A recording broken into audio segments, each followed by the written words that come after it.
부동산 시장 정상화는 시급한 국정과제 중의 하나입니다. 서울과 지방 간의 부동산 양극화를 해소하는 것이 시급합니다. 인구 축소와 수도권 인구 집중, 지방 소멸 등 시대 변화에 맞는 과감한 정책 변화가 절실합니다. 지금 부동산 양극화는 그 어느 때보다도 심각합니다. 문재인 정부의 기록적인 정책 실패 때문입니다.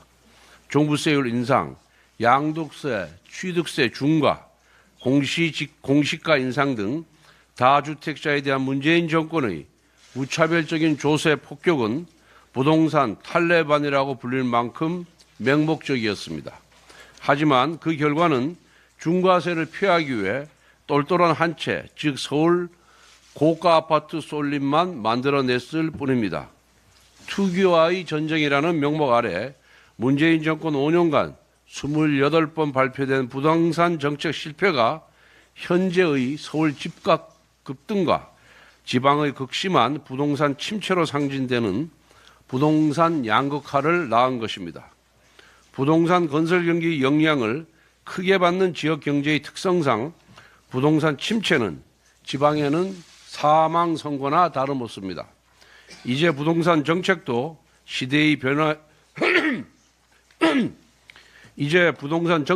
시대의 변화에 발맞춰 패러다임의 대전환이 필요한 시점입니다. 특히 부동산 세제에 대해 새로운 패러다임의 접근이 필요합니다. 민간 임대사업자로서 역할하는 다주택자의 시장 기능을 수용하고 부동산 자금이 지방으로 유입될 수 있도록 통로를 만들어 주어야 합니다. 국민의힘은 지방에 추가적인 주택을 구입할 경우 다주택자 중과세를 폐지하겠습니다. 첫 번째 이후 주택이 지방에 유치할 경우 주택 채수에 고려하지 않는 방식입니다.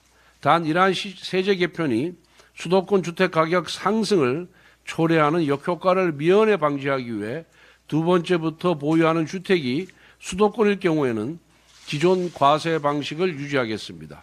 이를 통해 현재 똘똘한 한 채로 몰리는 수요를 지방으로 돌리고 수도권 지방 부동산 양극화를 완화할 수 있을 것입니다. 부동산 시장 정상화를 위한 구체적인 제도 개혁 시행 방안은 당정 협의, 여야 협의, 사회적 공론화 등 충분한 논의를 거쳐 합리적 개편 방안을 도출하겠습니다. 서울의 집값 안정과 비수도권 지역 경제 살리기를 위해 야당은 밑도 끝도 없는 다주택자 마녀 사냥을 포기하고 실용의 정치에 협조하기 바랍니다.